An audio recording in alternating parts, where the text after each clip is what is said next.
Benin is an ancient city. If you go to Lagos, for instance, there are so many opportunities for artists there. The Benin Art and Book Festival was actually founded by I and my friend Ejiro while we were still in school. So we saw the problem. Okay. That artists need a platform. This city has an amazing number of, emerging artists with potential.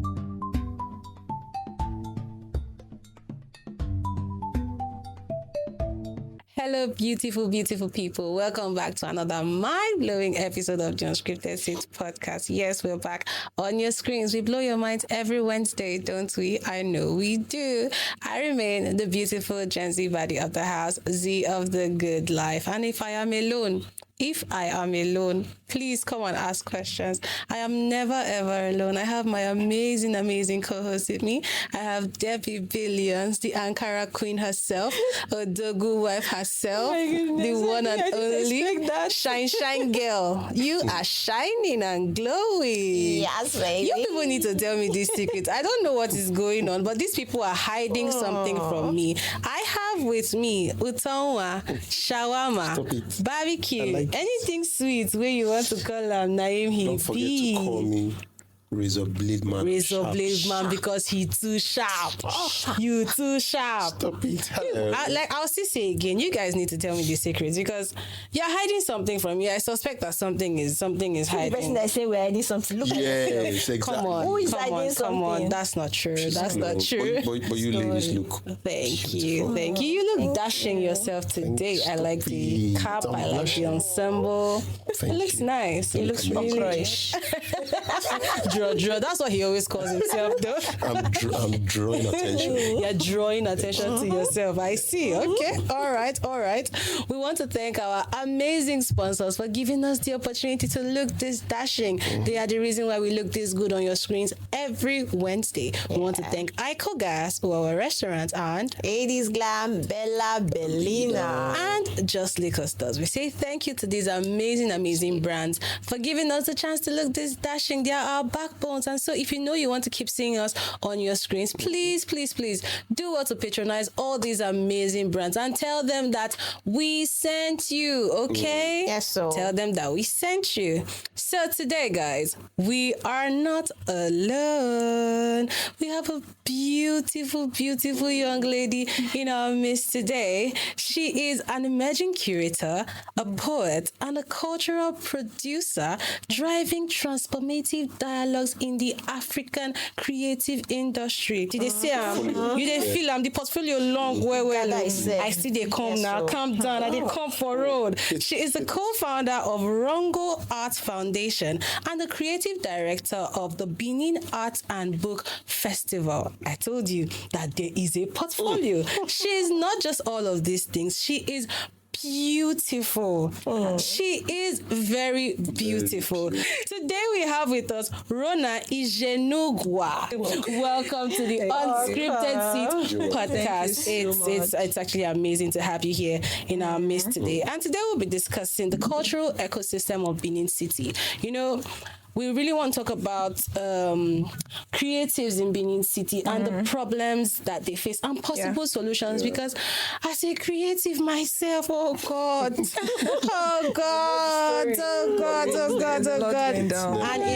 it's really nice that you are coming here today to actually discuss these things, because many of us go through these things and we just act like it's normal. We just act like, oh yeah, it's okay. It's our reality, so we have to face it. So I want to know, when we're talking about the cultural ecosystem rather, can you give us a sense of the energy, the community, what it's like to just be a creative in Edo State? Okay, thank you very much for that question. I think that it's more like a two-sided thing, right? Okay. Like a two-sided, parallel of realities. On one side, there is the pride because, Benin is an ancient city. It's a city that has existed even before Nigeria. True. There is this presence in this city that blooms art and culture. You come into the city and you feel it. It is there. History is in the soil. It is there, right? That's very true. Word. Yeah. So here you have, artists with potentials. Artists that create, they have talent, they have world-class talent. But on the other hand, there is the frustration because whilst we have artists with world-class talent, we don't have the world-class infrastructure to nurture that talent. Right. So it is more like artists have what it takes to take on the world, but there is no stage for them to actually present that in this creative scene. So what happens? Most of them leave. They go to Lagos, they seek international market, and it's actually something that is really, really frustrating. True. There is no platform at all for the artist in Benin City to thrive, actually. So that's basically the whole scope of the creative ecosystem in Benin, as it is. That leads me to my second question. You kind of partially answered it, but would you say that now you've spoken from the artist's point of view, how it feels for the artist? If we're going to actually judge the creative space in Edo State, will we describe it as, I want to give you three options here: struggling, thriving, or somewhere in between, Or stagnant. I mean, okay, should we even say stagnant? Yes, okay, Definitely then not struggling, stagnant. thriving, or stagnant. Which would it be? Nah, not stagnant, but somewhere in between struggling and thriving. Oh, okay. Yes, because artists are still coming up. This city has an amazing number of, emerging artists with potential. Like, have you seen their works? I walk into galleries sometimes and I am blown. My mind is blown. I'm like, there are so many talents in this city. But then we are still struggling. We are trying our best to, secure the front, trying our best to bring up platforms where these artists can have visibility. They want the world to see their works, obviously. No artists want to create in solitude or isolation. They want the world to see their work. They want people to recognize them. They want to, ascend platforms, but this is what we're trying to build. And so it is more like a whole struggling kind of thing, right? Okay, so earlier you mentioned infrastructure. Can you throw some more light on that? When I mean infrastructure, I'm talking about like world class. For instance, something like MOA. Okay. Yes, it's not a topic I would love to touch on now based on the sensitivity. Yeah. Yes, but something like that. Something like, if you go to Lagos, for instance, there are so many opportunities for artists there. They have MOA, they have British Council, they have, Goethe, they have galleries. Top, world-class standard, right? And so there's this thing about those kind of infrastructures being in your creative scene. You have creators, you have people, that can, there's this nurturing that it gives to the artist. Yeah, that's true. There is no how those infrastructures can be in your creative scene and your artist to create ordinary art. They'll definitely do things that Their will inspiration. be... Yes, Exactly. That's it, So that is what is missing currently from here, right?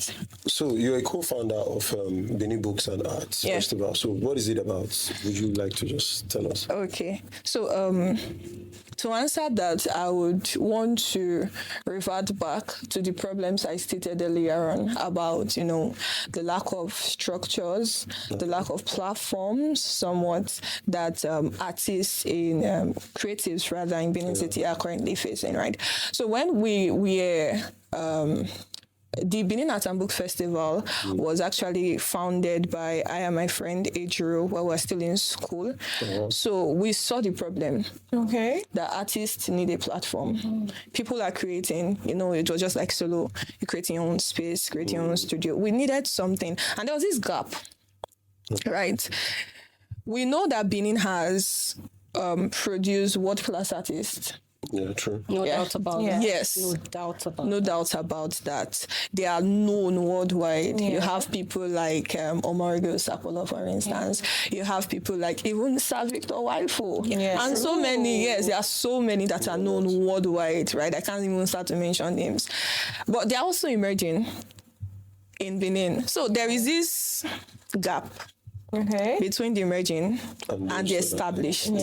Right. So we thought of a platform whereby we can bridge this gap.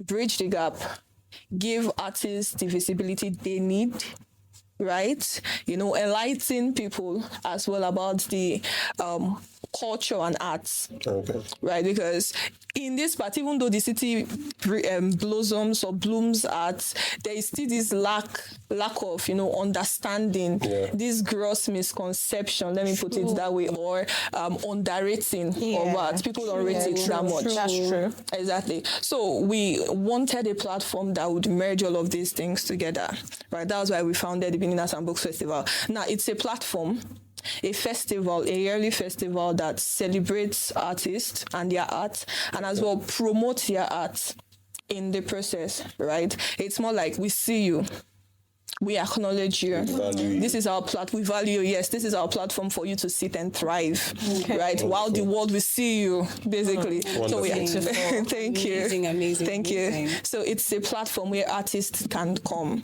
and be celebrated and be seen, basically. So we started in 2022 and we're running solidly for this year. We'll make it the 4th year. Amazing. I don't know you too, but I'm proud of you. Thank you so much. So over these years, how have Thank you. you and your team been able to bring these artists? Is it really difficult getting them, trying to merge them with bigger ones?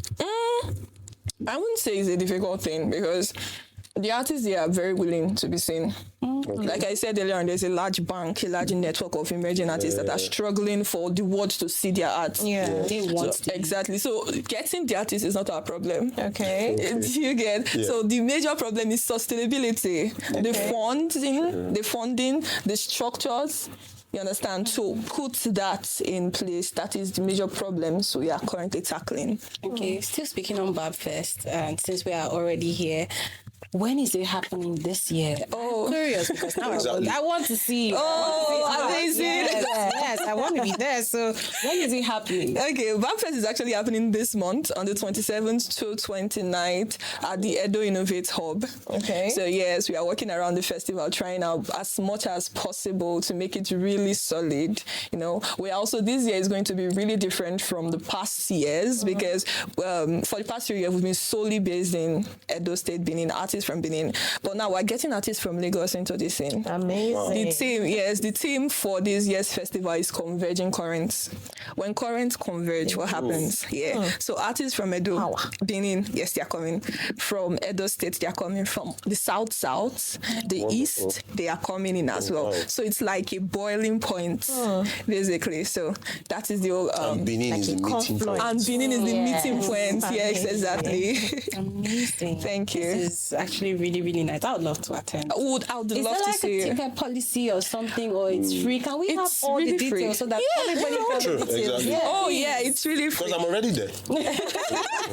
Right? All details, please. And if you also need sponsors, I think you also do the. If you don't need sponsors, We need sponsors actually. the opportunity. Well, let me start from the ticketing policy. It's really free because we are non-profits. So we don't, for now, right? We don't, charge for ticketing and everything like that. You just come and, enjoy. Proximity to the artist cleansing for the soul. So you come and, as a creative, you meet other creatives, you network, basically, and, just enjoy yourself, have a good time. Our Instagram handle is _Babfest Benin. So you can check that out. Yes. And as for sponsors, well, we need sponsors. A lot of sponsors, actually. We are currently being internationally funded, though, but then nothing is still too much, actually, yes. Nothing is still too much. Currently now, we are seeking performers, right? Performers and every other kind of artist just come, would create a space in our itinerary for you to showcase your art if you're a performer, right? And that's just it. That's really beautiful. That's nice. Amazing platform. Thank you. Okay, so you have chosen to, yourself and your co-founder have chosen to create a platform for the creatives in Edo State. So how would you say are there any institutions aside yourself, or do you know of any other institutions aside yourself who is trying to do this here in Edo State? Yes, thankfully we are coming up and we are plenty as well, right? Yes. There are institutions like, I know of Peter Fleming, for instance, he also has a foundation, the Yella Foundation, right? I know of Edo Global Art Foundation as well, and there are others as well, even if I can't mention them here.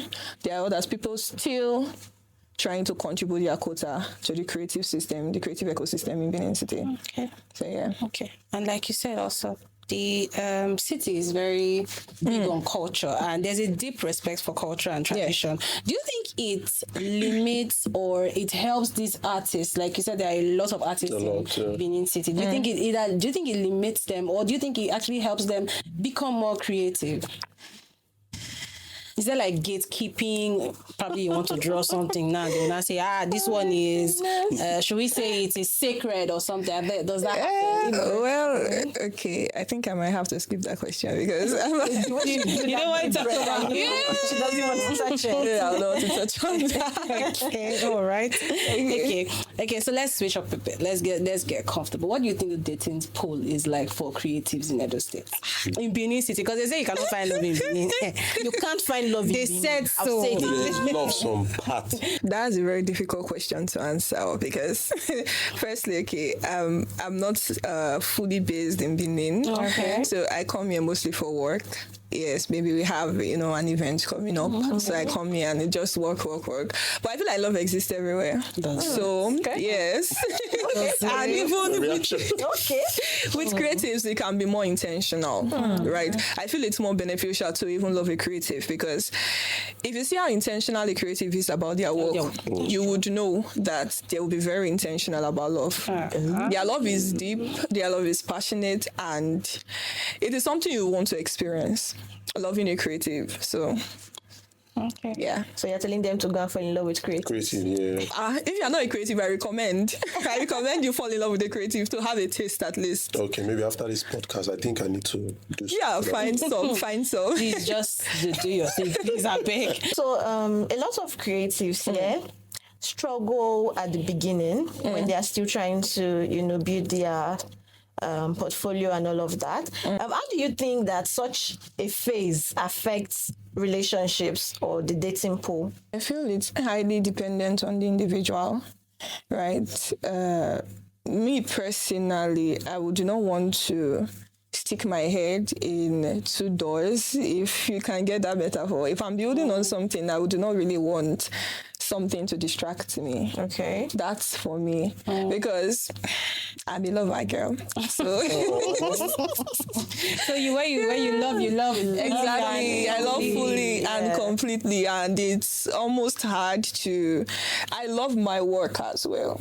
So splitting the love in two halves is something that is really difficult for me. I know both can coexist, but not with me. It has to be one. And then when I know that, okay, I am here, it is balanced, I can now transcend onto the other. Okay. That's for me. For other persons, it may actually coexist. Some persons can deal with, struggling, trying to pick up their career, you understand, push their work out and still be in a relationship. Yeah. It's fine. Kudos to them. Kudos to them. How's the average life of a creative? Like in Benin? Generally, as a creative. When you say average life, what do you mean? Like their day-to-day life. How is it like? Okay, there are different kind of creatives. Let me start with that. There are filmmakers, there are poets, like writers, there are thespians, people that act. Then there are so many, right? Painters, visual artists. Yes, so each of them have their separate way they live their life. From your own perspective. From my own perspective, as a writer and a cultural producer as well, mine is quite different, right? It's more about planning, trying to create events or programs that are beneficial to the creative ecosystem. So most times I find myself going to study other places where they have a very vibrant creative scene, right? Yeah, like Lagos, for instance. Last week I was at ArtX and my mind was blown, right? I saw a lot of things I could bring back to my city as well. So I don't know if that answers your question. It's more like, Okay, still let's go back to the creative, to the cultural ecosystem and stuff. So I'm still going to go back to saying that Benin is a very cultural place. We all know that Benin is a very cultural place. So we have traditional institutions here in Benin, strong traditional institutions here in Benin. Do they play any role in aiding or helping the creative space? Do they give access? Or what's it like with these traditional institutions? When you mean traditional institutions, I would believe you mean possibly the palace. Yes. And maybe institutions like, say, the Gaud. Yes. Yes, exactly. So for the palace, I don't know. Yes. But for other institutions like possibly the Bronze Guard, the Egon Bronze Guard, I would say that they are quite supportive. During our first year, we actually did a mini exhibition and we invited them. The Ine of Egon, I approached him even as a very young girl then, and he was very welcoming. Okay. From the way he spoke, you know, he's a learned man. He actually wants the best for the creative scene. So he gladly accepted, he gladly, reviewed my proposal, and he sent some of his casters to exhibit at the exhibition. Okay. Right, yeah. So that is one I can boldly speak of that, okay, yes, this traditional institution is actually very receptive and very forward, thinking and all of that. That's nice. But then also, there are also other institutions that are coming up, like MOA, for instance, that is set to be in Benin City. I really, really pray that whatever issues they are having be resolved, because MOA is a blessing to Benin City. It is a blessing. It is a gate that would open bigger opportunities to the creative scene. So I am hoping that every issue is resolved and it comes here and it stays here. Okay. So, what about the local community, the local audience in Benin? Do you think that they support the creative works that happen around? This city loves art, I would say, right? There is this general receptiveness. I would still call it support. If, for instance, you are calling for maybe an exhibition or you are having a festival like mine, people will attend. Now, but support to me is also on a different level as well, because Are you talking about I'm talking about financial supporting, for instance. Now, let me go, first of all, as a festival director. Our first 2 years was very hectic for us. Yes, because gaining or, getting support from governmental institutions, look, it was hard. Really hard. All they have to give you is, okay, I need something nice, I endorse you. I give you my blessings. I give you my blessings. So whatever you are going through, whatever you need to run the event, actually, it's on you. Yeah. We had support mainly from international bodies.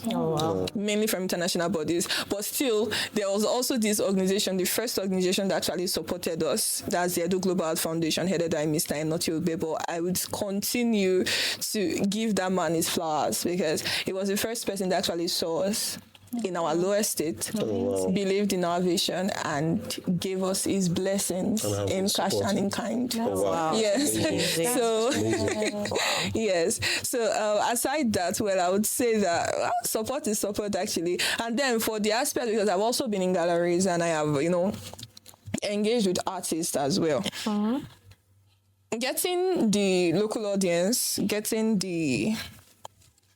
let me say local audience now, to buy your works is, people don't believe that works should actually cost much. Like, is it not painting? I actually saw one recently, 2 million, and I was like, no problem. It's nice. These are the kind of people we're talking about. It's so beautiful. You understand? Keep it fresh. Exactly. Now, the artist spends a lot of time, a lot of effort painting a piece, pours out a part of himself into the piece. It is not just color on canvas anymore. It is now a piece of the artist himself, a piece of time itself, a piece of memory. And I don't think that at that point, buying that artist, it's not even about the money anymore, right? Yeah. The money is just like a means of you appreciating the artist for his effort. It is timeless. True. Yeah. It is timeless, exactly. But then in Benin, this is what most artists struggle. They hardly find buyers that would, appreciate them enough, appreciate their effort enough. So some of them actually just sell their works for only a fraction of what it's supposed to cost. So you don't get as much as they ought No, to get. they don't. selling those So that's why pieces. most of them even move. They leave the city to other places where the art is valued, like Lagos, for instance. A lot of artists have moved from Benin to Lagos, and they're actually being appreciated there as well. Oh, what about collaborations? Yeah. Collaborations for me, though, I would say it is easy to get from my own perspective, right? Because we've been reaching out for the past 4 years. We've been here. We've been reaching out to many organizations for possible collaborations, and it's actually easy to collaborate because, like I said, people want to. You understand? They want artists want the world to see them. to be seen. Yes, they want to be seen. So it's like, okay, you are giving me what I want. Now let's partner. It is fine. Right, so we've partnered with so many organizations around Benin. Yes, organizations like the Peter Fleming Art Gallery for our last artist residency we hosted in October. We participated with the Ant-Man Studio. We collaborated with the Ant-Man Studio, and we collaborated with the Museum of West African Arts. That was last year as well, MOA. Yes, we held an exhibition which I curated, and it was seamless, like really, you understand? It's more like a give and take thing. Yeah, it's more like a give and take. Yeah, the artists are happy. Everybody's happy. Everybody goes home happy. It's a win-win thing. Actually, it's a win. You Yeah. didn't mention the time for the event. You didn't. Okay. Oh, let me go in details. So we'll be having events, activities like panel discussions, conversations, book signing, authors chats, book talks, and then we'll also have a mini exhibition which we'll call the Heritage Room. Okay. Right. Yeah. So each of these activities are scheduled for a particular time. The timetable will be up on our socials as well. And then on the 29th, we'll be having the Festival of Dance and Culture, an evening event of events. Yes, an evening event of performances. So we'll be having performances, a vast array of performances.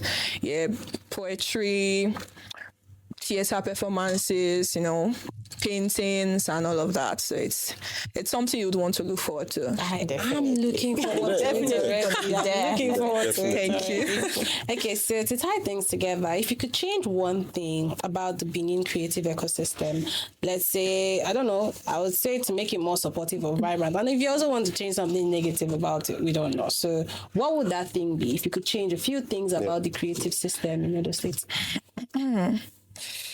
I would want to think about that one.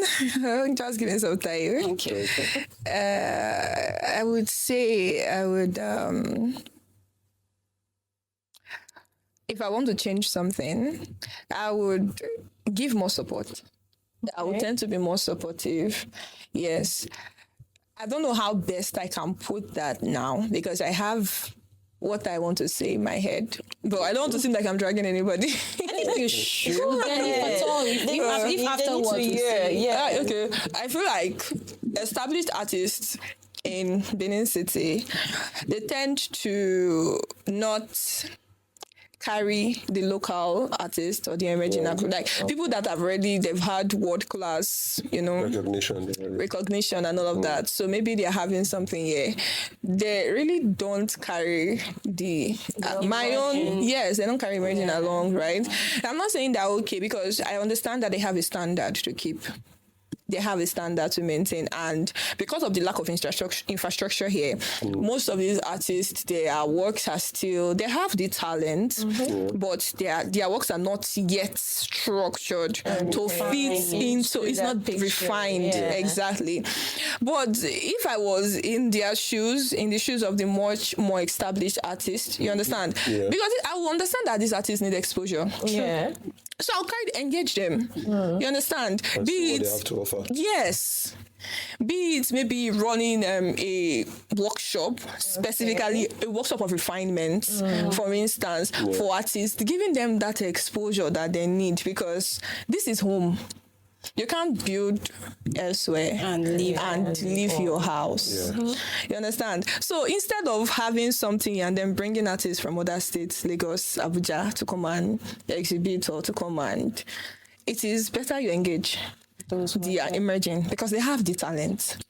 The issue is just that they lack the refinement. Some of them lack the necessary refinement to put their works together. So if I was, and I believe that is what I am doing on my platform as well. So it's inch by inch, we are edging there, small by small, by getting there. So Amazing. So I like what you just did. You spoke of what you were going to change, and apparently you're already doing it. And that's really, really amazing. Thank you. Amazing. We've had quite an interesting conversation, honestly. I didn't know a few things about art before this conversation happened and started. It's been an amazing time today in the studio with me, Z of the Good Life, and Debby Billions herself, and Edafe the Mouthpiece, and our beautiful, beautiful guest today, Miss Rona. I like your name though. Your name sounds so, it sounds so, what's the word? Posh. I think that's the word. Yeah. It sounds very foreign. And that's why. it's a Delta name. I know, but it sounds so foreign. It and can be so... Delta and foreign. Yes. I'm sure, have you not had people ask you that all the time? Yeah, they actually ask me. I know they will. It sounds like a brand of a car. Okay. You're doing too much already. Quality. Vehicle, not car. At this point, you're doing too much. We want to thank our amazing sponsors, Ico Gas, our restaurant, and Ladies Glam, Bella Bellina. and Just Liquor Stores. We say thank you to these amazing people for sponsoring this episode of Unscripted Seat. And so we want to say bye.